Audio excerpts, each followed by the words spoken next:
Good evening, Prina. I hope you all can hear me, and absolutely excited to be with you all. And thanks a lot to the KHAKI Lab, KHAKI Foundation for giving me this great opportunity to communicate. I know we don't need to talk about how good and how well KHAKI has been received all over the city. Its eminence, I think, has now transcended Mumbai. So I'm absolutely delighted to be here. So just give me a minute to share the screen. Okay, great. Good evening once again, ladies and gentlemen, eminent seniors, lots of people that have come today. So I begin my talk on what can be a very auspicious note as far as India's maritime history and maritime present, and as far as the Navy is concerned. Where just yesterday, ship in Indian history, an aircraft carrier to boot. And there is huge amount of rejoicing in the country and in the Navy. Many of you have heard Commodore Bada talk about the old Vikrant about a month ago. So I actually think that this talk is all about the journey from the old Vikrant, new Vikrant. In some ways, it encapsulates all that. But I just thought that let us see if we can story of the Indian Navy. Now, here I'll seek the indulgence of the audience. Please remember that compressing 75 years in 60, 70 minutes obviously is a huge task. So you tend to leave out some things, or you tend to hit some notes and you don't touch upon the others. So I seek your indulgence.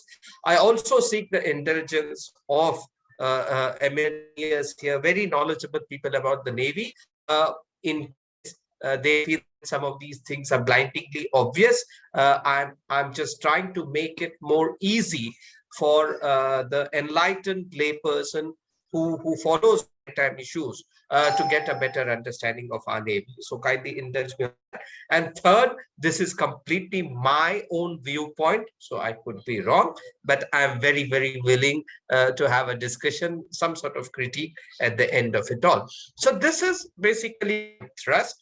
I am arguing that we have journeyed to being a big Navy in 5 years, and it has been a transition over 10 years. But if you see over 75 years, it's a fantastic transformation.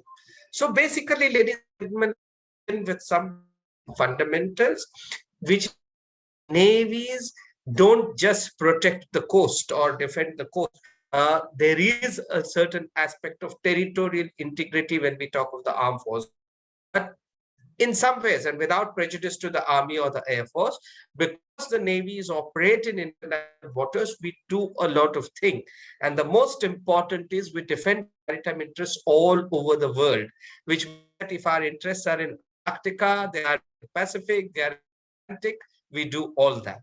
So we contribute to international peace. I would argue that we are the preferred security provider and first responder in Indian Ocean region. We contribute enormously to ecology, science and technology, and each of these can be separate talks by themselves. We contribute to safe seas. Out at seas, remember, constabulary role is also played by the Navy. There is no police, there is nobody else. So the policing role in the high seas is done by Navy. And above all, we are a force for good. We contribute to cosmopolitanism, we contribute to nation building, and we can discuss some of these things as we go by. Now, what is it? What are the lessons that we draw? How are navies built? One obviously is lessons of your past history. Sardar Panikkar very nicely in a slim book, India and the Indian Ocean in 1945. He said the lesson of history is that the future of India has been determined on the oceanic expanse that watches the three sides. And it is, right? We were colonized by people who came from the sea. So I guess that is the lesson. But unfortunately, well, not many people took it, or not took it to the extent that we thought they should be. So some simply, as we say in the Navy, we say, remember, you will always have a Navy at your coast. If it is not yours, it will be somebody else's. Now, ladies and gentlemen, therefore, the deduction, not merely that you must have your Navy by your coast. That is obvious. The deduction must be that I must also be capable of having a navy that can go to the enemy's coast, to my antagonist's coast, to my adversary's coast, so that he does not come to my coast. In other words, I can deter him only if I can be off their coast. So this is an important lesson that we need to navies build, right? What are the considerations? What happens? How do our plans do it? These are some of the determinants. Geography, obviously, if you didn't have seas, if you didn't have coastlines, you might not have had navies. History, how does your history determine? What is the current state of international relations? How much money you can afford? And in the other, I would put people's awareness, maritime consciousness, people's mentality, outlook towards the sea. All of that comes in the governing considerations that make up for how do people the Navy. But obviously, the challenges for me, ladies and gentlemen, when I talk about our Navy, remember, I'm talking of current history. And in some ways, history is easier to evaluate if it is 500 years ago.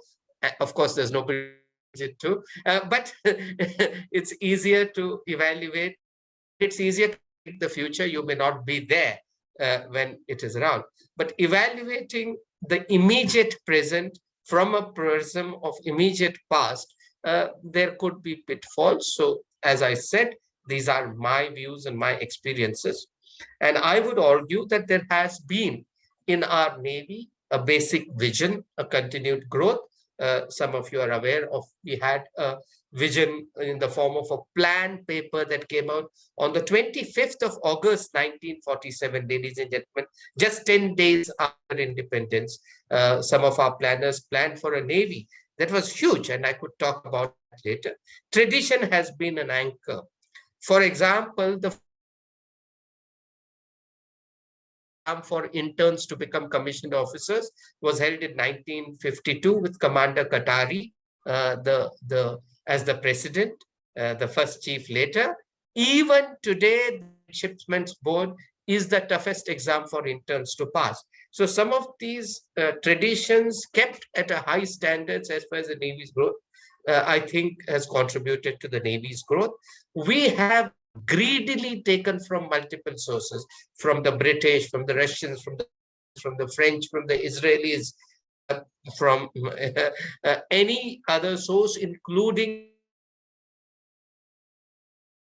This is not merely in technology, sometimes even in tactics, standard operating procedures, the way we sort of, live and relate to each other professionally or personally. And we have harvested technology in a big way. Professionalism has been a very, very strong. Admiral Nanda, in his book, he says that we realize that the only way to build a big Navy, and that's echoed by many people, including Admiral Qatari in his book, that you had to have a strong professional core of officers, and of course the organizational glue, camaraderie, brotherhood, and other X factors. All of this is probably quite obvious, but I thought I must flag it. And of course, this is one part of tradition too. You always know who is your senior and who is your junior, and I must tell you that makes for a very organized life, and I'm never too old to be the new guy. So with that very sort of brief background, what are the highlights of the Navy? And this is very clear again. From just about half a dozen to less than that, we have become amongst the largest navies in the world. Maybe the top 4, top 5, top 6. And that has been accompanied by massive all-round growth. Today, if you see infrastructure, if you see facilities. And ladies and gentlemen, this is remarkable. Remarkable not because you can argue that everyone has grown in this way, that's true too. But fundamentally, the difference is this, that at the dawn of independence, Indian Army, we had an army of about 4.5 lakh, you had an air force of about 10, 11 squadrons, because the Britishers needed the Indian Army and the air force to some extent for their imperial purposes and other requirements in World War II. However, they were very determined not to have a big Indian Navy, then called the Royal Indian Navy, because there was always the back of their mind that if you had a very big Indian Navy, it would become a future threat. So they almost always wanted the Royal Indian Navy to be stuck to the coast, be a small coastal force. And they said the Royal Navy will look after your blue water interests. So from there, and then partition affected us perhaps a bit more because bulk of our men and indeed infrastructure were from the other side of the border. And therefore, I think the Navy's growth is that much more remarkable. We operate, as you're aware, in all the three dimensions. It is on the surface, one of the most formidable surface forces anywhere in the world. 50 plus years of operating submarines. We are, I would argue, the most proficient in aviation in this region. We've been, from the 50s, we commissioned Garuda, then 61, we brought our first aircraft carrier. So we've had more than 60 years of flying at sea as an art. Above all, as you're all aware, we are the pioneers or making it India. It was the Indian Navy, and I will tell about that shortly. And I will also argue that we have accomplished our missions and roles across the whole spectrum, but we could see that. And all of this has been accompanied despite lots of challenges and constraints. One is what we in the Navy bemoan as sea blind, immediate past history too, which is that, and one is not sort of trying to, this is a general historical statement, that bulk of our epics, bulk of our thinkers, bulk of our intellectuals somehow have not looked at the sea. This is what we call as a sea blindness. And I argue that this is often accompanied by cartographic cataract, that we don't really look at the lines except in a blurred manner. And then there's, of course, the past history. Navies are capital intensive, a limited technology base, limited funding. The Navy has always been the least funded amongst the three services, going down to less than 5% in the 62 war and thereafter. And then prevailing cultures. And of course, given that we had huge amount of problems on land, more importance was given to land and continental affairs. So this was challenges and constraints within which the Navy. Now, what was our post-independence canvas? We inherited from the Royal Indian Navy. I told you some of this one. But remember, the Royal Indian Navy had given an excellent account of itself in World War II. And most importantly, most of our formative leadership after independence had trained or had done tenures either with the Royal Navy or with the Royal Indian Navy. Therefore, in that sense, they had some they had a great deal of war experience and some experience of blue water operations operating across different oceans. The naval uprising in 1946, and I believe that deserves a separate talk, separate discussion. Perhaps KHAKI could take the hint.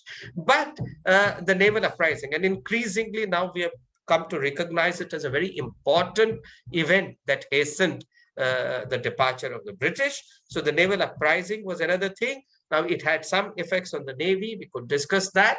And that sort of was one of the aspects after that. I told you a 47 plan paper. And remember, we talk of audacity, of ambition, of great vision. These were people on small ships. They were dreaming of aircraft carriers. They were dreaming of submarines. The 47 plan paper, the sort of, refined in 1948, talked of balanced fleets around aircraft carriers. We talk of Homi Bhabha, we talk of Vikram Sarabhai, we talk of Swaminathan, and all great people. But I believe that the Navy's founding fathers played a similar visionary role. They dreamt big and they worked towards it very assiduously, taking reverses and stride. The lessons from World War II, top leadership was still British. Perhaps many of you would know, but our naval chief was a Britisher till 1958. But slowly, after 48, some of those changes had started to happen. There were other economic problems after independence. I don't need to belabor that point. So we made slow progress till 60s. Now, what were the political thoughts? What are the kind of political backing? Well, there was, in a sense, political leaders came. Panditji welcomed Delhi on arrival, sailed on the Delhi to Indonesia, embarked Mysore on arrival. And this is what he said. History has shown that whichever power controls the sea has India's seaborne trade at her mercy. And second, India's very independence, very correct. This is Sardar Patel, 1950 May. In fact, his daughter Maniben, probably the first woman who sailed on the INS Delhi, the old INS Delhi. Okay. And he says that we need to have a strong navy. So there was political awareness. Or take this very lovely picture of Babu Rajendra Prasad. And this is actually two different sort of generations or two different outlooks, people from two strands. There is Babuji weaving the charkha on the deck of the ship, and naval officers watching with curiosity. They belong to a different world. And this is when he did the first trip by the president to the Andaman and Nicobar Islands in 1954. So there was a kind, perhaps you would assume, political understanding. But as Panikkar says, unfortunate tendency to oversee in discussion of India's defense problems. And if you listen to what Mickey Royce says, there appeared hesitancy to identify the responsibilities of the Navy. Matlab ye tha ki when we talk of defense, we don't look at the sea. And when you talk of maritime, you don't look at the Navy. So obviously, there was a disconnect between what was spoken at the top political level and what ultimately got implemented, which is why, ladies and gentlemen, I find this growth remarkable. Gurcharan Das has written a well-received book called India Grows at Night, where he argues that much of India's growth has been despite the government. Now, I'm not suggesting that much of Navy's growth has been despite the government, but I'm trying to say that it was a kind of, often with the government apex not realizing what was happening, the naval planners did some very clever, smart moves. And from where we were in 1947, look at where we have come today: aircraft carriers, amphibious ships, destroyers, so on and so forth. So this, I believe, is a remarkable growth in some ways of the Navy growing at night, so to speak. So look at this. What a beautiful photograph this is. 4 ships, all built in India. Ladies and gentlemen, incidentally, all of them have been built in the Mazgon dock in this city. Great shipbuilders, a great the naval dock and Mazgon dock today constitute the erstwhile Bombay dockyard. So these ships, and this is one Kolkata class in the foreground, 3 Delhi class next to it. These are amongst the best in their category. So not only are we building ships and with increasing indigenization content, but we're building ships that are as good as any of their compatriots in that class anywhere in the world. And to me, that's remarkable. Why is it remarkable? We can, take our minds back. When did India make its first car? In 1997, 50 years after independence, the Tatas made the Tata Indica, the first Indian designed car. That is the same year the Indian Navy was 75th ship built in India, INS Delhi. Now that's remarkable. We started building in 1960, INS Ajay. And of course, yesterday you've seen INS Vikrant. But other quarters in the country woke up to the need for making in India. Of course, what happened? How did this happen? Harsh Pant talks of a very nice phrase. He says that despite the Indian Navy's marginalization and preoccupation of policymakers with safeguarding land frontiers, the Indian Navy was largely successful in maintaining its presence. And this, again, as I said, is remarkable because, it is not as though we very consciously or with, great strategic intent built this navy. It was more some process of sochna, a bit of trial and error, a bit of do this, bit of do that. But over a period of time, built an excellent navy. And Admiral Jaggi Bedi, who was a CNC here and who spent some time in the plans, he told me, and he messaged me this actually, he says one of the greatest reasons is that the study and professional approach of the plans directorate. I mean, he served And each incumbent there has refused to see the Navy through colored glasses and has assiduously pursued the balanced growth of our Navy within the meager resources. I think this is very, very important. And I think this is what is not sufficiently credited by those who do analysis of the Navy. Now, of course, growth is nothing if the, as they say, the proof of the pudding is in the eating. Navies have to perform in war and other operations and not simply there for display. So, ladies and gentlemen, the Indian Navy has been there in all the operations from independence, save for 1962, which, as you are aware, was largely a landlocked conflict.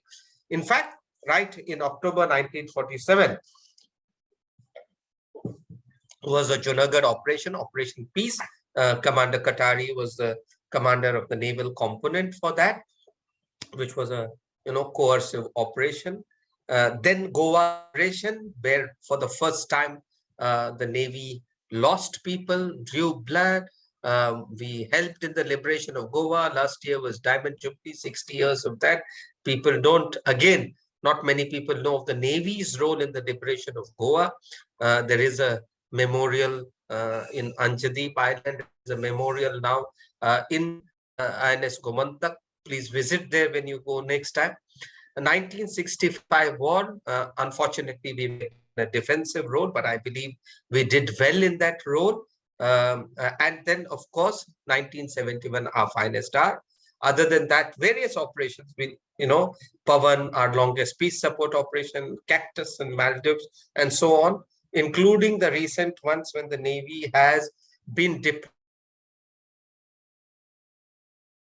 Balakot, Uri, etc. So we've been there every time, save for 1962.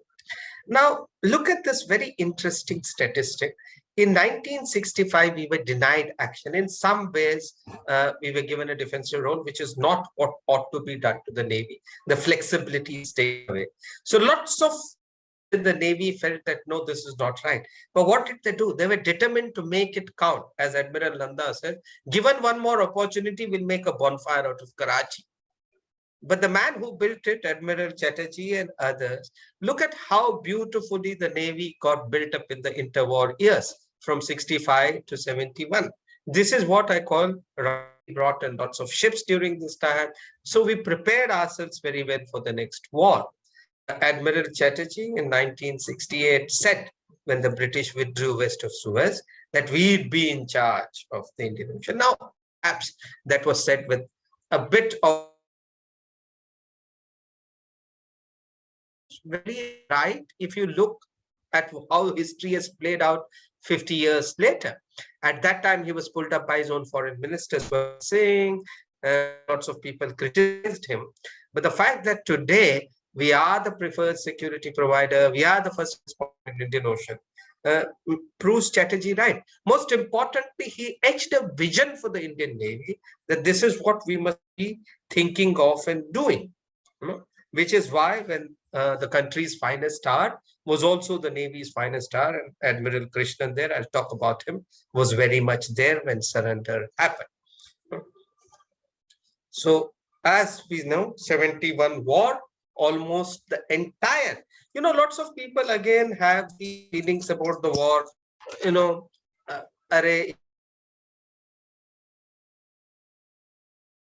greatest of opponents, so on and so forth. Now, one, of course, as Sunil Gavaskar argues, even if you're playing Zimbabwe, you got to score a century. You got a century.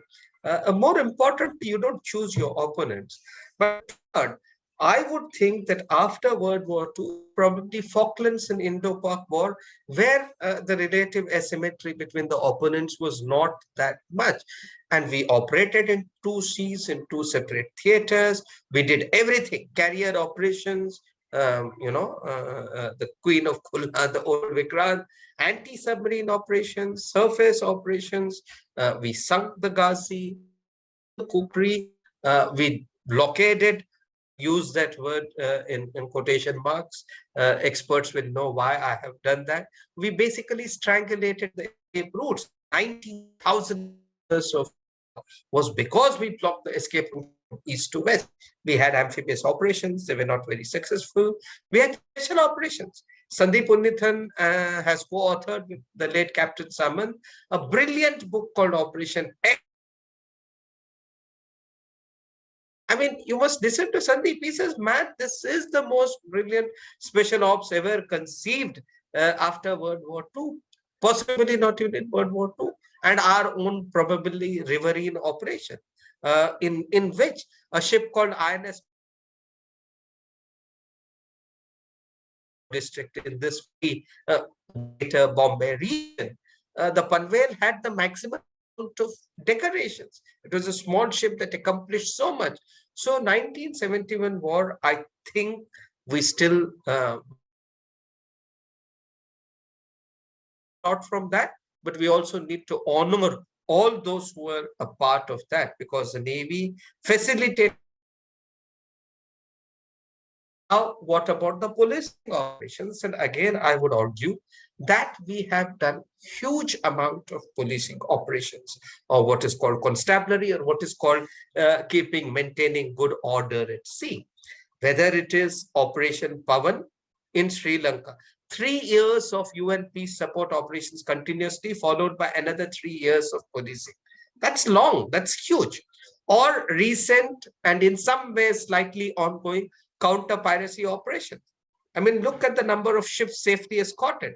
At one point of time, ladies and gentlemen, we had more than 40 pirate attacks thwarted or foiled, and we had the highest number of for the MMI, that Mumbai Maritime Museum Society on piracy, because I was posted in East Africa as the defense attaché, and I can tell you with great authority that the Indian Navy was feared by the pirates there.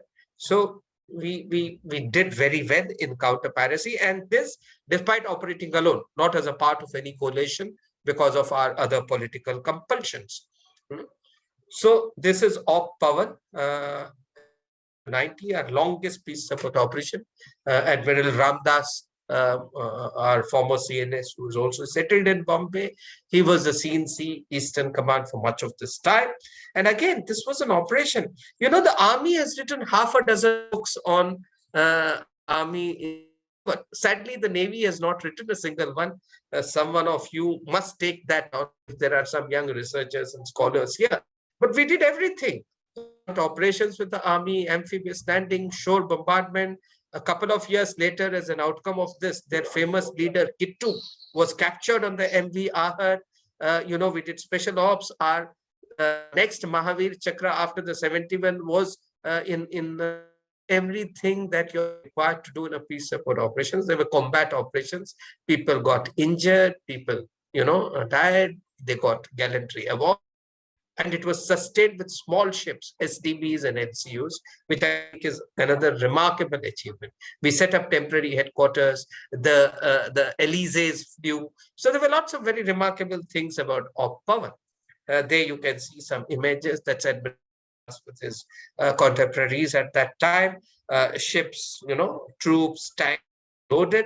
So this was a remarkable, unfortunately, and I'm saying this because even in the Navy, most of the officers now are those who joined after that time. So there will not be too many memories of this, and I think we need to remember and catalog it. So as a consequence of this, and practice that happened in 1988, in April 1980, Time magazine put us on the cover. And do see, even though we had the aircraft carrier then, they put a Godavari class. I would argue that this was indigenously built. So they saw it as a new currency of power. Now we come to what is the third, which is the Navy's do 4 things, 4 roles: combat, constabulary, diplomacy, and benign. And I have briefly touched upon combat and constabulary. And now we come to the Navy's role in maritime diplomacy. Again, here I would argue that we have provided strength to India's international engagement initiatives. And please see, in fact, Indo-US relations at the end of Cold War had just gone down, So I believe that it was because at between US and India that resulted in some sort of thaw, some sort of rapprochement that began, and then it went up. Act East policy. I mean, see, when we say look East, act East, we have to realize how does this act East happen? And uh, unless the navies, when you send a ship there, it gives a palpable physical connect to your policy. The most visible manifestation, a ship of yours in South China Sea, a ship of yours in Indian Ocean region, a ship Horn of Africa, a ship of yours in Cambodia, in Vietnam, in Philippines, that tells about your policies. So whether it is East, whether it's West Indian region, or Ocean region, or East Africa, or Horn of Africa, Indian Navy, ladies and gentlemen, has been pioneer in lots of multilateral forums. And I would encourage some of the more interested people to read about the Indian Ocean Naval Symposium or the meeting of littorals in Andaman and Nicobar, which shifted to Vizag this time. There were 40 countries represented in Milan, which was held in March 22, this time when I had gone.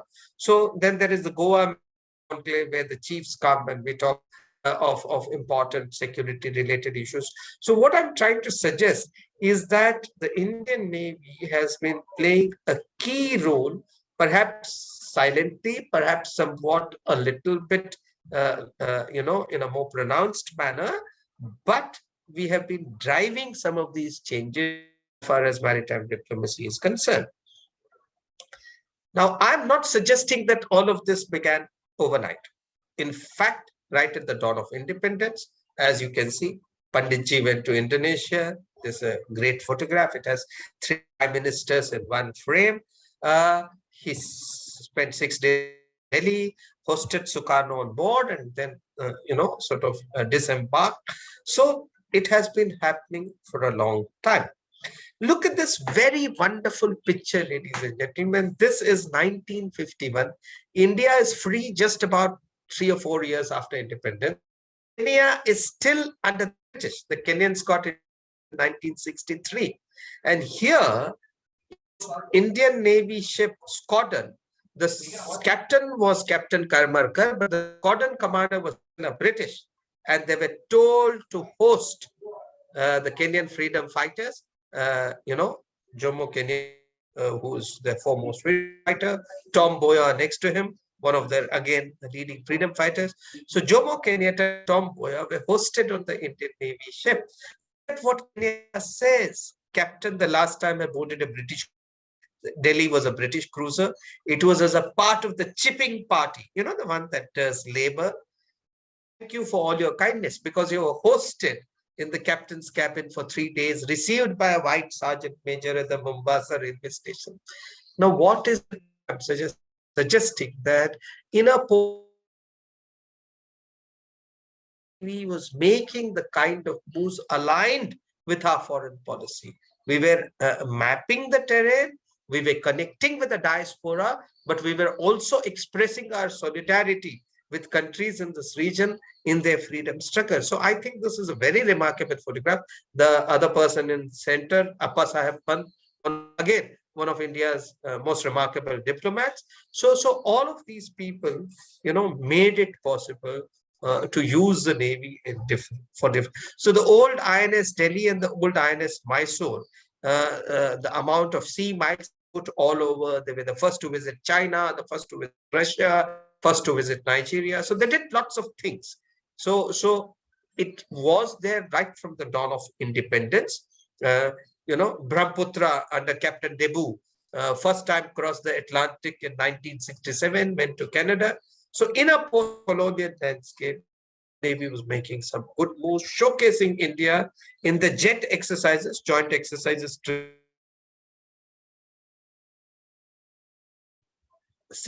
For JET. held between Malaysia and Nicobar. So many people who believe that exercises with foreign navies is a recent affair, it's not true.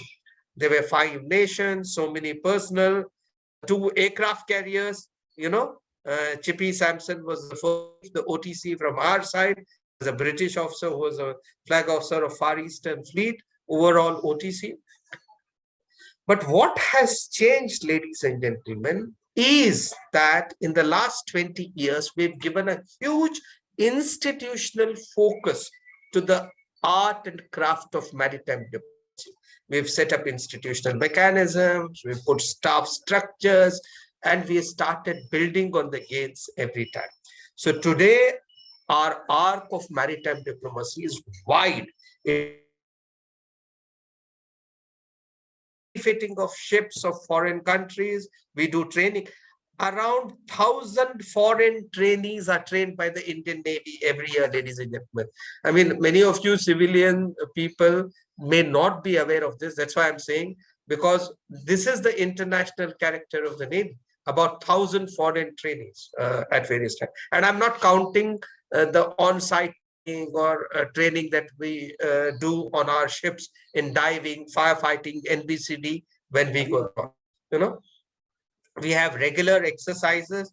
The Indian Navy is exercising with almost all the countries in the world today, any country of consequence or no. Again, ladies and gentlemen, that is an interesting story because you exercise only when your trust deficit is reduced. You exercise when you respect the nation. You exercise when you find certain common points of interest. So the fact that the Indian Navy has been able to do with navies, big and small nations all over the world, tells you of how the Indian Navy is contributing to our international cooperation efforts and building huge in that region. So there are coordinated patrols with these countries. We do dedicated patrols. That means our ships go dedicatedly to do patrolling of Mauritius, Seychelles, and Maldives. We do joint hydrography. We have lots of cultural links. We attend National Day celebrations of many countries. We engage with the Indian diaspora. Huge amount of search and rescue and humanitarian assistance. I'll just touch upon one or two of them. Most importantly, in the last 4 or 5 years, we have set up this thing called the Information Fusion Center in Gurugram, in Delhi, where all information on white shipping means basically legal shipping. Now, remember that information is very important because if you know what is legal, then you can find out what is illegal. So this Fusion Center in Gurugram is a great support to countries in this region which don't have those kind of capacities. So again, that is visited by almost every dignitary who comes to India today. And I'm not talking of military dignitaries alone. Even a lot of foreign civilian dignitaries make it a point now to visit the Gurugram Information Fusion Center. So I would call it the wide arc, that is the 2 aircraft carriers, Vikrant and Triumph, exercising in 1964 jet. And this is Prime Minister Narendra Modi ji presenting a radar, this 1-2 sessions in 2015. So there's a wide arc. In fact, those of us, I must confess here, those of us who write and talk about the Navy, even we find it breathless, the amount of goings on the diplomacy front. Almost every day there is something, almost every day. Look at this. This is what the spokesperson of the Navy had put as, and this is talking of the spread of the Indian Navy all over. Now, he talked of Indian Navy anytime, anywhere. So now if you thought that, well, this was a one-off occurrence, I said, let me check. This was the day before I retired. I said, let me do an academic search. Where all is the Indian Navy deployed? And this is how the Indian Navy was deployed on the 9th of June. Look at that. Vietnam, Singapore, Saudi, Seychelles, Bahrain, US, France. Amazing, isn't it? 15th August 22, 75 years of independence, tricolor in 6 continents, 3 oceans, 6 time zones. Look at that. US, Oman, Australia, Singapore, Kenya, Rio, London. So now, when we, sort of connect with our diaspora, when we speak to the other people, when we send our ships there, what a remarkable picture this is. INS Tarangini in London, 5 years. I mean, we are sending this hugely, I find it hugely symbolic message that you are telling your former colonial power that now our ships are coming into ports, right? Before that, Tarangini had been to Portugal. In fact, even on the return leg, she had gone to Portugal. I find great historical significance in this, that these were the colonial entities which came with their ships 4 or 5 centuries ago. So today, when we send a ship, in fact, Tarangini was in Portugal, I think the day Vasco da Gama departed, 29th August, from Kozhikode on his first voyage. Or when Vikrant is stationed, close to the place where Vasco da Gama died in Kochi, you are in symbolic ways also talking of a change in the global order, global pecking order, global power order. And if the Navy can contribute to it, why not? The fourth aspect, the humanitarian aspect, and again here I would argue that these are remarkable pictures. You see that guy guiding, being with a baby, Sujata bringing in stuff that is in Mozambique, where a French journalist who was there in Mozambique, Cyclone Ida, said that everybody is working hard here, but nobody is working harder than the Indian Navy. There's a remarkable tweet, or this thanks is one from India, citizens of Kochi, when they were airlifted during the floods, that they said on the rooftop, they said thanks to the Navy. Or the one on the left, INS Jalashwa, turned into a hospital to bring back people during COVID time when we did the Samudra Setu mission. So all these are very remarkable pictures, ladies and gentlemen. Again, our humanitarian assistance has not started just last 8 or 10 years. In 1949, I think, Delhi was in Trincomalee when there was a fire, and she went out to assist in dousing the fire and got a Bravo Zulu, or got a letter of appreciation. So right from then, the Navy has been in the forefront of this. But every time there is a gap between desire and delivery. What we have gotten equipment to make sure that delivery is possible every time. And I think this was most manifest during the tsunami. Even though we had been badly affected, within 36 hours, we were able to put 32 ships, 10,000 tons of relief material, respond, and we responded to the requirements of Indonesia, Sri Lanka, Maldives for help. And I think that earned us huge amount of international acclaim and equities.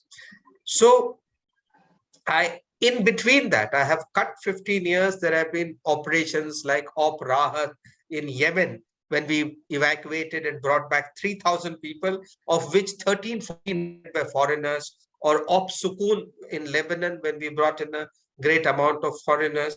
So because the Indian Navy ships were deployed there, or we ventured into harm's way, I've not talked about all of those because of constraints of that. I'm focusing on what Navy did during COVID. The 2 years of COVID, we launched this Samudra Setu 1 and 2 and Mission Sagar. Samudra Setu was to bring back Indians wherever they were. And this is another important message that the country has been sending over the last few years, which is that wherever our citizens are, now Indian Navy, Indian Armed Forces, whether it's recently in Ukraine or anywhere else, or some fishermen stuck on Socotra, India is sending an assurance. So I doubt that there will be a repeat of Uganda or Fiji now, and Indian Navy again will play a big part in that. But even when we have situations like COVID, the fact that 4,000 Indians were evacuated, that ships sailed all over the world, they did for these two missions. We did nearly 40,000 kilometers, went from countries from north in Iran to south in Madagascar. Now, importantly, in wave 2 of people, we brought in oxygen. We formed the Oxygen Express. Ships were deployed again, all the Pacific region. And one of the finest is given by the Indian Navy was last year, I think in May, when we brought in oxygen to operation after Cyclone Tote. The ships have been commended by the International Hydrographic Organization because of that. And the same ships went again to bring in liquid oxygen as a matter of course, as a matter of duty. Look at this, INS Jaleshwa. This is the ship that how the whole flight deck has been converted into carrying oxygen. So this is again very remarkable, the way Navy has been flexible, adaptable in being able to do a lot of things. So when we delivered it to Madagascar, the foreign minister of Madagascar said a very nice thing.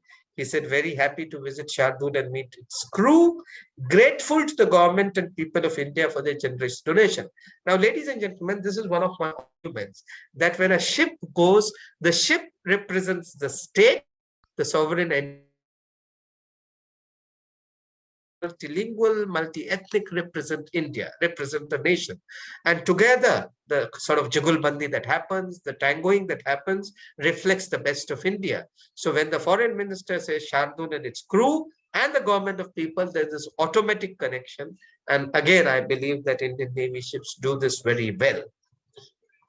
So I very humbly submit, as I wrote this in an article after the Cyclone Tote relief. We are a Navy that dares and a Navy that cares in equal measure. Now, ladies and gentlemen, a Navy is nothing if it has not for its icons, heroes, people who set standards, people who provided leadership. And I'll speak about some of them.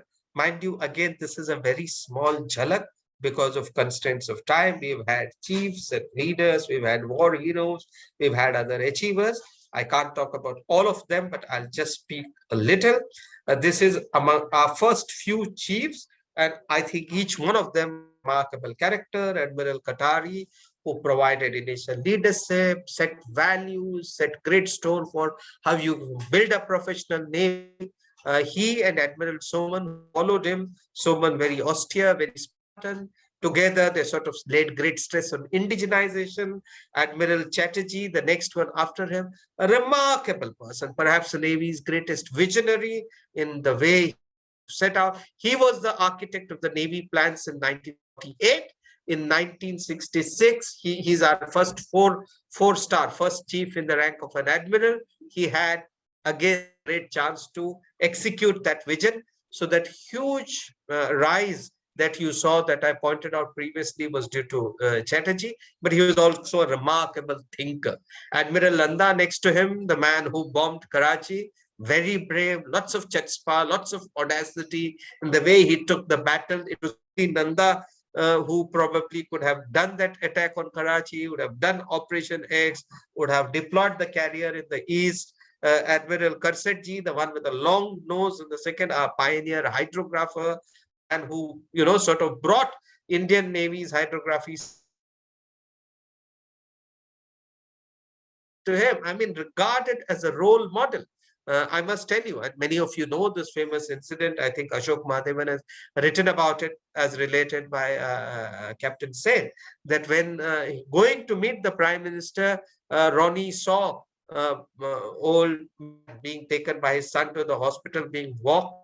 He immediately went to him, found out what was the problem, commandeered them into his car, went to AIMS, got them admitted, said that they will be treated at my expense or whatever. He says, you look after them first. And despite his ADC telling him that you're getting late for an appointment with the Prime Minister, after he finished that, then he went to the Prime Minister. And of course, legend has it that he said, when the Prime Minister looked at him and said, you are in a mess, he says, I like my eggs sunny side up. I can't vouch for that. But this was Ronnie. I mean, Ronnie has tri-service reputation like Sam Manekshaw has. Or next to him, Stan Dawson, the father of INA, father of Seabird, huge amount of presence. So ladies and gentlemen, I'm not talking of the other chiefs, not for any. In fact, three of the chiefs, Admiral Ramdas, Admiral Shekhawat, Admiral Bhagwat, have made the city their own. Well, only constraints of time slide. but I want to talk about others too. Admiral Krishnan there, top left corner, a remarkable gentleman, a DSC in World War II in a gun battle with an Iranian ship. Then he's there in Junagadh along with Air Force commander as his liaison officer. In 61 Goa liberation, having handed over Delhi, he's called back to command the ship, get it ready, go to Diu. Diu will be 10 miles away. He says, like hell, I'll be 10 miles away, closest to 1 mile, bombards the Diu fort. Incidentally, in Diu, it was a naval officer who went and raised the national flag there. So that was Krishnan. And in 71, in East, he was a man who lured the Ghazi to its doom. He was a man who deployed the aircraft carrier in Eastern Fleet in Andamans. Brilliant gentleman. I mean, Admiral Avati says, with whom I used to interact, he says Krishnan was the most brilliant guy I've met. You know, remarkable gentleman. Manu Avati below that, another great person, maritime evangelist, war hero, set up the MHS, father of ocean sailing. I mean, there's a catalog of achievements, right? The one next to him, Mickey Roy, cutting the cake. I mean, Mickey is this great character. Again, a Bengali, grows up in Tamil Nadu, knows fluent Tamil, friend of Raja Ramanna, long thinking guy, thinks of nuclear propulsion for submarines. He's an aviator who can be called the father of India's submarine, nuclear submarine arm. And he was the DNI during 71 war. He is the only man who could have been the perfect foil to Admiral Nanda in doing this Operation X. I mean, these are what I'm trying to tell you, ladies and gentlemen. All these are people who need biographies or I mean, not autobiographies, they can't, but books written on them. Admiral Raja Menon, who wrote this very lovely books, bringing Navy to a certain intellectual standard. Captain Malla, of course, the great example of his, which we all, hold up in the highest esteem. The Sardar is, Captain Aluwali, the man, an executive officer, another aviator, who is responsible in some ways for taking Navy into network-centric operations era. He and guys like Mundakal and MP Anil Kumar, executive officers with great flair for IT, were the ones who, kicking and screaming took the Navy in some ways into era.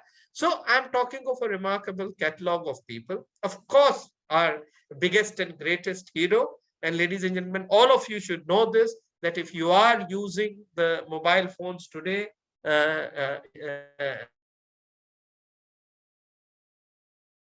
ex-NDA to boot, Commodore Paul Raj, who is perhaps our biggest scientific hero, the pioneer of multiple input technology, which is the father of 4G and 5G. So Paul Raj is professor at Stanford today. But the important point, and that is credits, that this scientific journey of his began with a search for an indigenous sonar. After we lost the kukri in 1971, we realized we needed, sonars for in waters. And the scientific the Navy, he is very thankful to Admiral Krishnan, Admiral Chatterjee, Admiral Pereira for all the support he got at that time. And Commodore Paul Raj then, of course, went on to do big things. But it was because it started in the Navy that I'm flashing his name. So I would argue, ladies and gentlemen, that the Indian Navy has produced a galaxy of heroes. And I mean, like I said, we can keep talking about all of them. Kelman and Audito, heroes of 61 liberation, Malla, Saman, Swaraj, about Swaraj Prakash, great captain to have on the aircraft carrier in 71 war. Babru Yadav and Gopal Rao, who led the, raid on Karachi, Gigi Gupta, the first one to do the bombardment, the squadron commander of the 300 squadron, early pioneers like Mukti, the first marine, engineer officer to be commissioned, Chakravarti, Chippy Sampson, aviation. I mean, YN Singh, remarkable person. Again, I don't know. And all these would seem like names for civilians. But these are people who contributed a great deal and I'm bringing them out of that. I also don't know completely about them. Every day I seem to learn more about them. Like Mohan Ram, for example, the man who can be credited with designing. Today, if we have built Vikrant to indigenous design, it's because of Mohan Ram, who started on the Leander project, then made the Godavari class, the first Indian design. He also did the amphibious ships, and that has led subsequently to this one. Or as he himself quotes, that the founder of Indian design is Paramnandan. Paramnandan was a civilian officer, who's the father of Indian naval design. Or other people like Bilu Chaudhary, who was the engineer officer on board Vikrant. I mean, these are all legends. I wish I had sort of met, interacted with them. Ram Charan was an education officer, India's first man in Antarctica. And I've not even talked of heroes of medical, education, law, hydro, so many branches which have produced some very people. Or more recent leadership models who have figured in India's most fearless, Firdos Mughal, the XO of the submarine, sacrificed his own life to save people who were drowning. Kuntal Wada, who went down to the engineering room to save people and gave up his own life. So this leadership, this setting an example, is a continuous thing in the Indian Navy. It started, and it's something that we all are immensely proud about. And these again, four remarkable people. All of you are aware of Dilip Donde, the man down bottom right, the first person to solo circumnavigate the globe, the first Indian, as he said, he wrote his book. Abhilash Tomy, the one in that very lovely crevasse to the left, who's now embarking on one more Golden Globe race, who bettered went one up Guru Donde, in that he did solo circumnavigation non-stop. The gentleman on top, Satyabrata Dham, the only one who has climbed the Everest 3 times, done the South and North Pole, dived in all the oceans of the world, done ascent of all. The man in right, Molankar,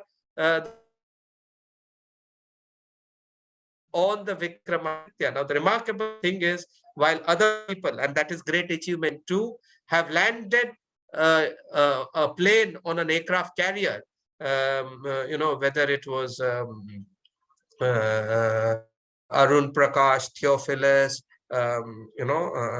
Tailiani. What Mao did was that he landed an Indian, so it was untested. And ladies and gentlemen, all these four are great characters. You can spend hours with them, talking to them. Very high accomplished, very erudite. They talk very well. They speak very well. So they're all, in a sense, Renaissance characters. So these are the kind. Or these are these ladies, 6 ladies who circumnavigated, 2 following in Dondes and Abhilash's. Some other heroes: Captain Kohli, Radar at right. Who was the first Everest expedition, Indian Everest expedition. Onkar Singh, the one with the pistol, the highest gold medalist in Delhi Commonwealth Games. I have put him specially because he was my sailor on Vindhyagiri and he started his shooting career there. Or Anas, Tur, Ting Singh, all who have won medals at the Asian level. So, ladies and gentlemen, coming last 5 minutes, basically, what I'm arguing is that a wide spectrum, Indian Navy has achieved much and has produced achievers. So today's Navy operates in a far more complex world. We face that. We must acknowledge and realize that worked in IT enabled. There's far greater jointness in operations with the Army and Air Force. Of course, we could argue that it could still be better and valid point, but far greater jointmanship. There's much more civilian outreach. And a small example is that something like this, a talk with KHAKI Lab would not have happened 40 years back. So there's far greater outreach and an understanding in the Navy that we need to do it. There is no more anonymity. There's no more cantonment soldiering. And there's much greater interaction with foreign agencies too. So today's Navy, I think, and we have achievements in niche areas, training, hydrography, articulation of doctrines, maritime history. I mean, universities and academic bodies should be doing maritime history, not the Navy, but MHS is doing some brilliant job, special operations, the music, Navy band, you're all aware, it's from West. So in niche areas, there's lots of specialization. We've also, importantly, ladies and gentlemen, just last 3 or 4 minutes, we are a Navy that is now producing knowledge. And that is very important, again, for the first knowledge, most of our doctrines and all was taken from West. Now we started investing and creating and producing knowledge. One example, please see, the Navy has produced the highest number of doctrines in the last 25 years. And all of these have been critically well acclaimed by international readers. They've had observations, they've had differences, but largely, I think the Navy's documents have stood the test of critical scrutiny from international experts. So there is a golden thread as I talk about the Indian Navy, which is that we have become bigger, busier, and better. And that is because of the continuity right from 1947. We have maintained our consistency through change. A basic template was built at that time, and we have evolved along that trajectory. But over a period of time, that has led to transformation. And these challenges, we have faced challenges and constraints. So I would argue that the Indian Navy is a spectacular success story. 25, but I have put that in inverted commas. So if any one of you believes otherwise, I'd be very happy to take the discussion further. Most important, there is India's research on maritime issues and elsewhere, and I would argue that the Indian Navy has been a principal element of that resurgence. Also, our maritime canvas, the rest of maritime canvas is still catching up. The Coast Guard reasonably well, but merchant shipping, connectivity, port infrastructure, all of that is still catching up. So the Indian Navy in the maritime canvas has played the role of Sachin Tendulkar or Virat Kohli at his peak form. That is what the Indian Navy has been. And we are overcoming problems of past and poised to scale greater heights in the future. I usually end with this slide.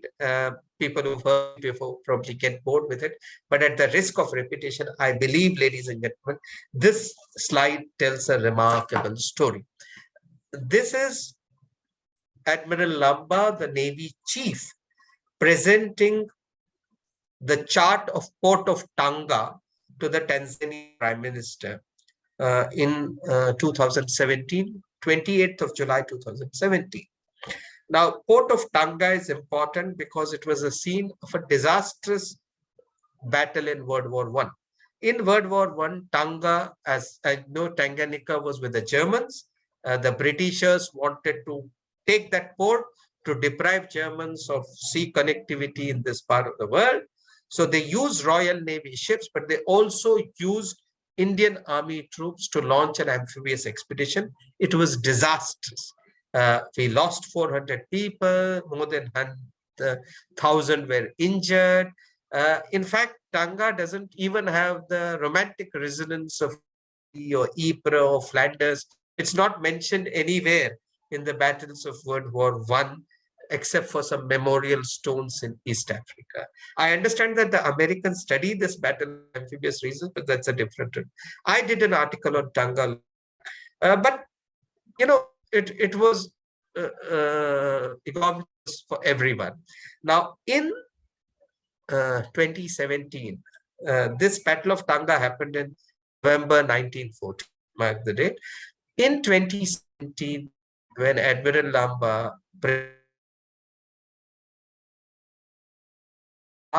whose survey has been done by an Indian hydrography ship. Remember, I told you we produce some of the best hydrography ships in charge, which was made in India. So we are showcasing our scientific prowess. Admiral Lamba not only was showcasing scientific prowess, he was also etching a new vision, not the colonial vision of conquest, but a collaborative, cooperative vision that India is these days fronting and talking about. So we were sharing knowledge with the Tanzanians. And remember, and Number chose a nice date. 28th of July is when World War I started in 1914. So I think he put, in his own way, closure to the wounds of Tanga and opened a new chapter, a chapter that talks of a new navy of a new nation. Thank you very much, ladies and gentlemen, for your very patient hearing. Those are my contact details. So those who wish to get in touch after, but I'm now ready for anything that you're willing to throw at me. Thanks a lot. Thank you, Commodore. That was really, really enlightening. All those facts and all the history. I think, the audience has really appreciated it. There are lots and lots of comments on congratulations on what a fantastic talk this was. I'm just going to read out a few. Commodore Mohan Narayan said he liked the analogy with the Indica and how, that was done so much later than when the first Indian ship was built. Raj Datta said the Navy's eminent role in blockading eastern and western seaboards in the overall context of the Tri-Services War was underplayed by the Navy. So he's happy you highlighted it. Mr. Nene says that it is showing the other face of the Navy, the humanitarian assistance, and linking up that with the Indian diaspora. That was, also very nice. Akshay says there should be a degree in colleges to deal with the armed forces and the history. Not a bad idea. And also that we should all follow, the Navy, to create awareness, follow the Navy social media pages. Again, I think that's a great idea. Captain Babu says a very special thank you to highlighting Kuntal Vadwa's bravery. He said he was his first engineer officer on the INS Mumbai, and he was like a son to him. So I think that was a very personal story for Captain Babu. And I have a few questions. The first question was, would you say that joint exercises with other countries are the result of our diplomacy, or is that an enabler for diplomacy itself? Very nice question. And I would think it's like chicken and egg and I think it's a little bit of both.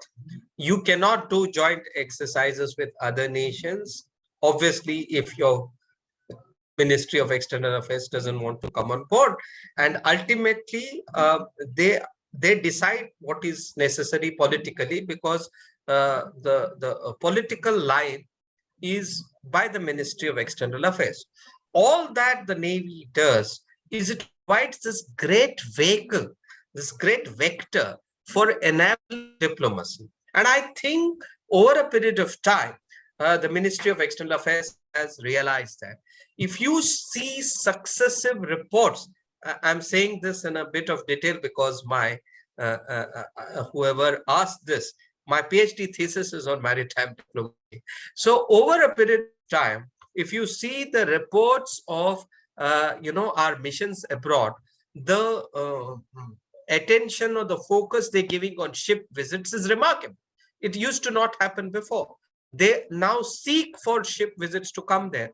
Ambassadors tweet about ships visiting there. Our ambassador in Portugal, now you see on Twitter, almost all ambassadors not only talk of ship visits, the consequence.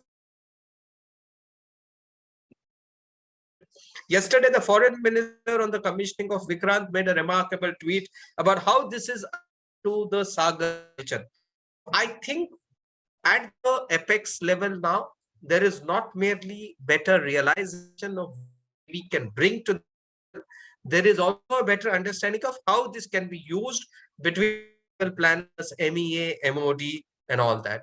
So I think I would of course wanted even better, but if you were to look at it, priorities or whoever is involved are doing that very well these days.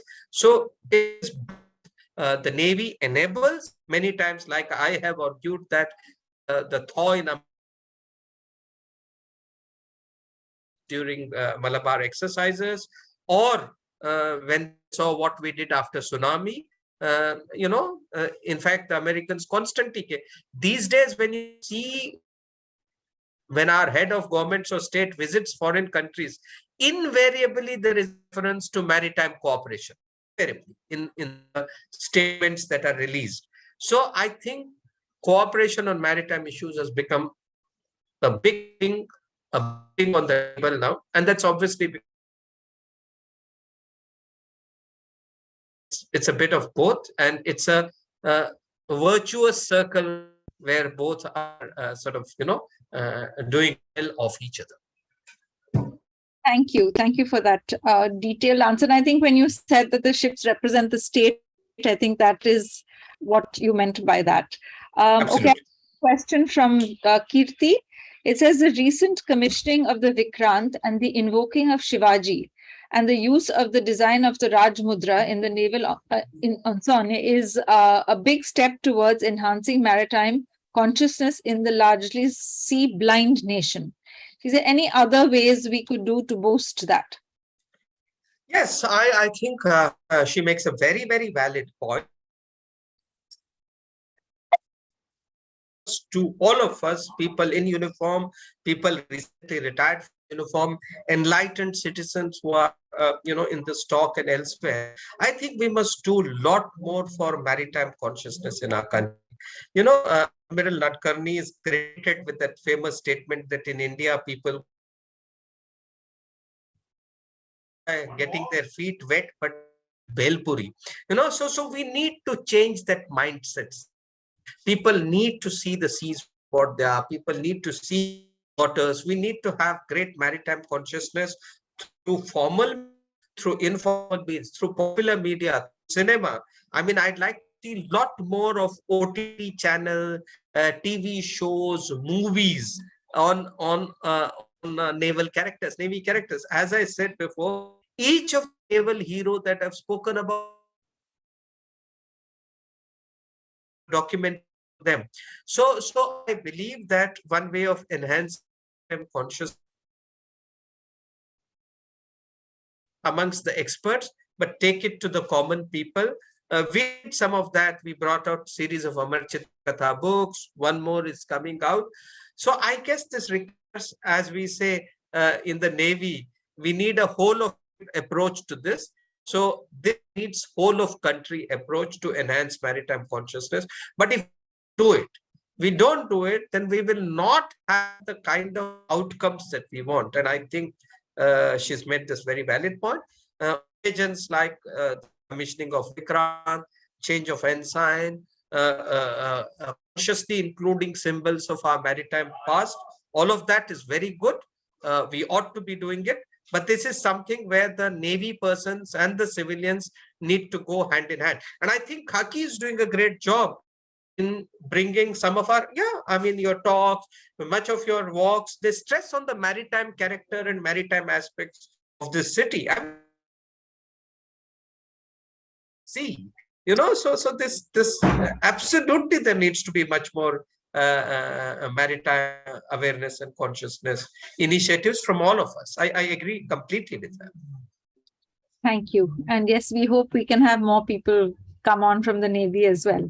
Okay, Ashish asks another question. What are your views on the subs versus carrier debate with respect to India's carriers compared to the Chinese? Should the budgets for the carriers be diverted to more powerful subs? I have said this before. This is an interesting question, and it's a valid question. These sort of intellectual debates are needed when you decide your forces. But I also believe that some of these are false binaries that we consider. When you say submarine versus an aircraft carrier, at the end of the day, these are submarines and aircraft carriers fighting for our Navy. I mean, they're not fighting against each other. So it is not like one of those artificial big animal fights. What happens if a lion fights a tiger or a gorilla meets an elephant? I mean, the short, you will say, but come on, let बताओ का ऐसा है. I do think that submarines perform a very, very important role, particularly because of their stealth. The aircraft carriers, on the other hand, perform an entirely different set of roles. An aircraft carrier's set of roles, because of their character, is wide from before the war, from coercion, from dissuasion, from projecting power, from calibrating power at different levels. An aircraft can do much. When we talk carrier, we mean the carrier task force with other ships. Also, the organic strengths of an aircraft carrier in terms of boat, ships, people, technology, manpower, much more. It can carry an amphibious brigade. It can carry troops. It can do many other things. So I think this is apples and oranges. We are comparing the wrong thing. In terms of monies, again, this is an interesting debate, but I believe that the naval planners, now I don't have the figures, and we can debate this till cows come home. But I believe that the Navy's planners have told the government how it's possible for us to have a certain number of, then it is 3 or 4, whatever. Because do remember, comes back to the country. The steel comes back to the country, generates employment. Ancillary industry, medium and small industries, they get a big when you start building within the country. So I don't think expending on an aircraft carrier, or for that matter, submarine,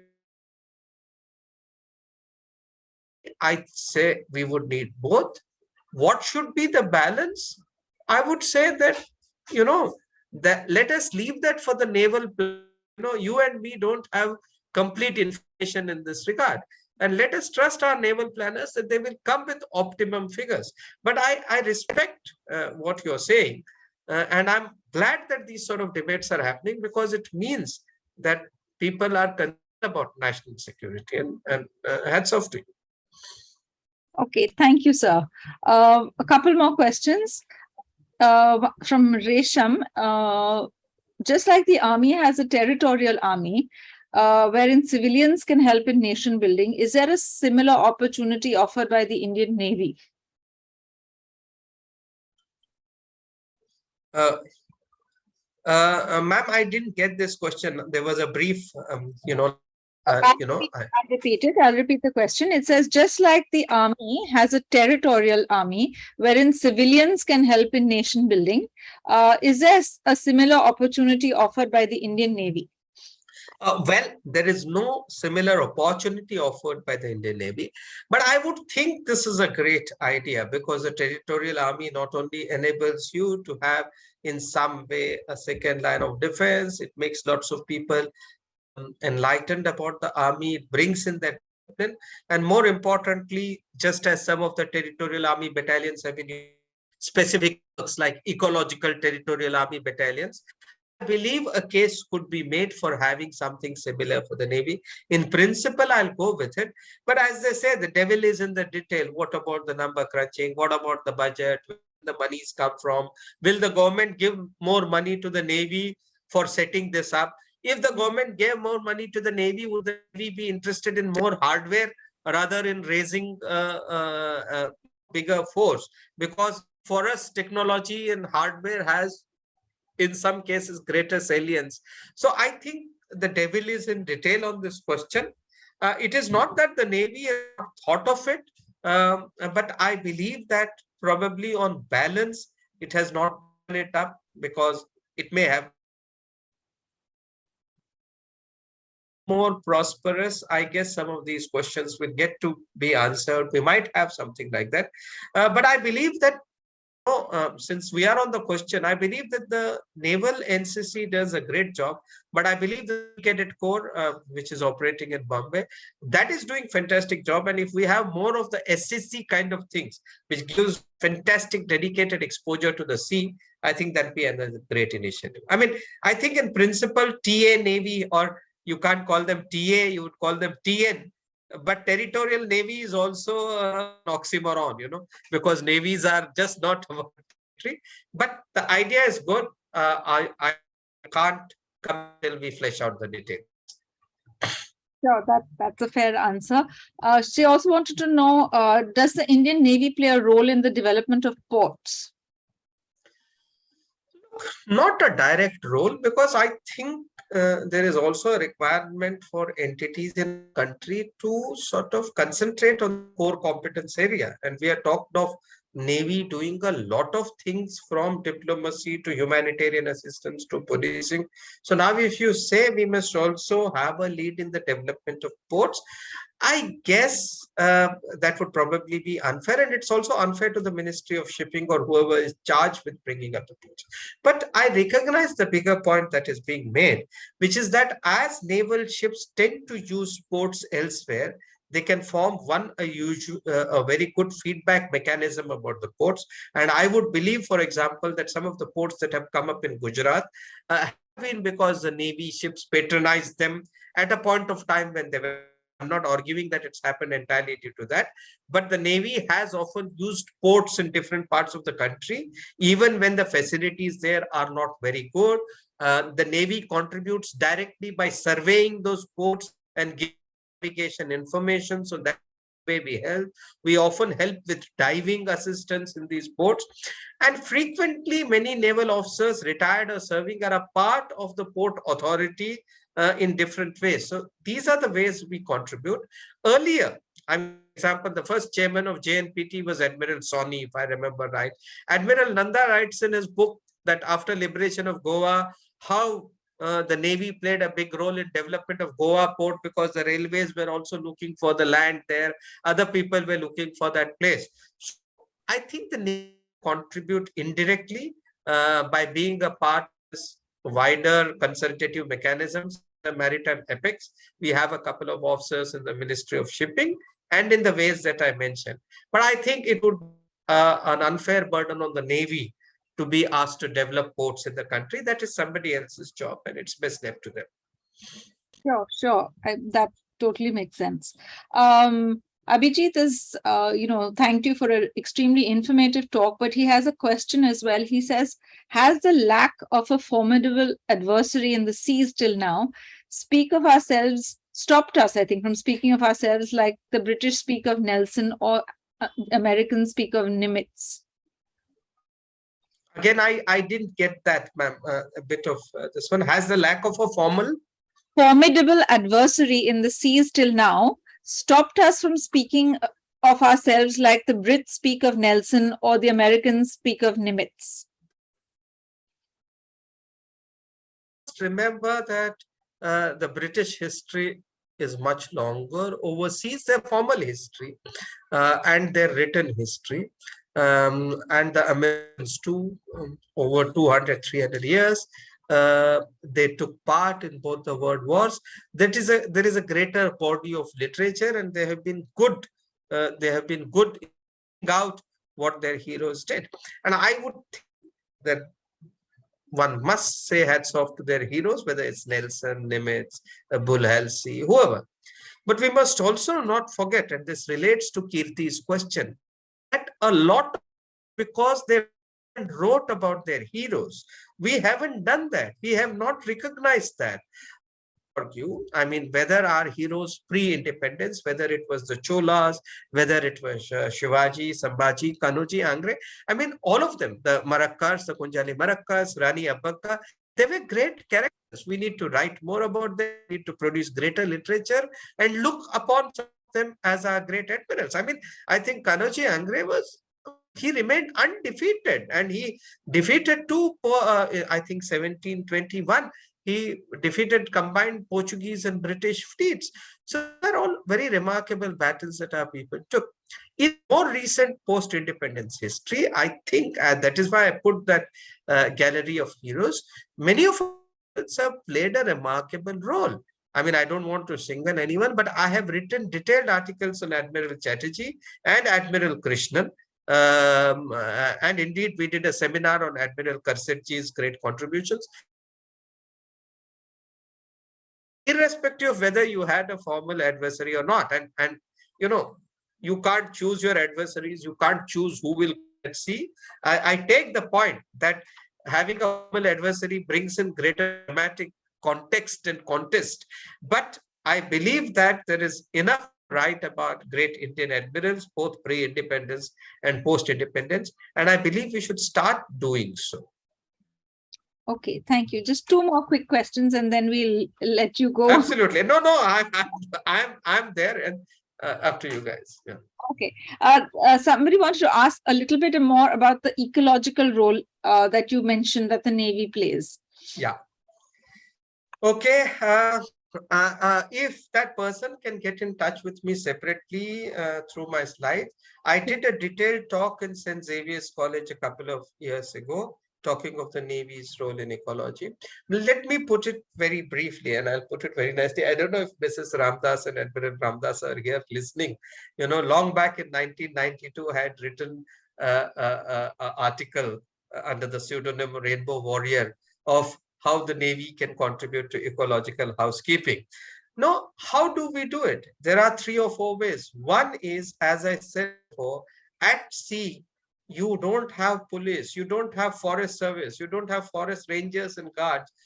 All the housekeeping is done by the Navy and the Coast Guard. Okay.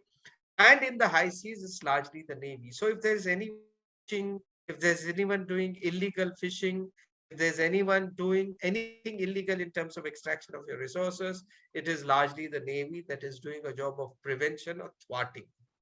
Secondly, the navies have ships for science, whether it was for dedicated science and technology, whether it is our survey ships which do a lot of oceanographic survey, or we have something called Sagar Dhwani, which is a ship run by the Navy, but have scientists on board. These do dedicated scientific mapping and scientific observations at sea, which contribute to the ecology. Thirdly, it is the Navy ships that do dedicated meteorological observations at sea. A whole lot of your Met predictions come from Navy's observations every 4 hours, whether it is pressure, temperature, wind, speed, and all of that is put in a massive database. So the Navy acts like your sentinels at sea, recording, and it is this recording that becomes the basis of your predictions. Apart from that, please see some of the initiatives that we do in Harvard. I mean, green, you will find most naval cantonments, perhaps the greenest parts of the town. And mind you, they were not, most people believe that we inherit these green cantonments. That's not true at all. You go to a place like INS Rajali, north of Chennai, it was barren, dry place. It was the Navy that converted that into a green oasis. So our greening initiatives in most places, keeping places clean, our coastal cleanup activities that we do frequently. So I think all of these contribute to the ecological housekeeping. I'm willing to talk much more on this. Like I said, either let's have a separate discussion, or he can or she can get in touch with me one-on-one. I'll be very happy to share more details of that. Okay. Well, I think that's about it. I think we're sort of running out of time now. But once again, thank you so much for this talk. I think we've all learned a lot about the Navy. And, I hope that there's more awareness that is created with more talks like this, with, a lot of the suggestions that have come in. And we at KHAKI look forward to hosting more people from the Navy as well. So I would like to thank everyone for, participating today. And thank you very much, Commodore, for spending some time with us. Thanks a lot. I just saw one last statement by Commander Narayan, my great eminent senior, who says, please tell the story of Western Fleet Commander putting the Americans in the place. So I think it was Admiral Mj Singh, who's also here in Bombay. So I'll very quickly talk. I think this was after the 2001 terror attacks when America greatly enhanced their presence in the North Arabian Sea and the Indian Ocean region. And so they would have this, I think it was called the Op Enduring Freedom, if I'm not wrong. And they had ships and fleets there. And they would give advisories asking other people to keep clear of their areas. So I think, and the Americans, as usual, a bit of dadagiri and a bit of friendliness. They signaled to the Indian fleet and said, "Good morning, Indian Navy. Since how long have you been here?" And I think Admiral Mj Singh's reply to that should be framed in every classroom as a great communication. His reply to the Americans was, "We have been here before Jesus Christ. What about you?" So I think that in a way told everyone that these seas and oceans belong to us much more than to you. And I think he said beautifully. Thank you very much. And, thanks, Thank you Narayan sir. for missing that question, but thank you. It was a great answer. So I'm glad we got to hear. Yes. Yeah. So Thanks. thanks once again for everyone for joining in, and to you, Commodore, for this fantastic presentation. Thank you so much. And like I said, people may stay in touch offline or on Twitter or email or phone if they wish to take this conversation forward. And my most sincere thanks to KHAKI for giving me this platform. Thank you. Thank you so much.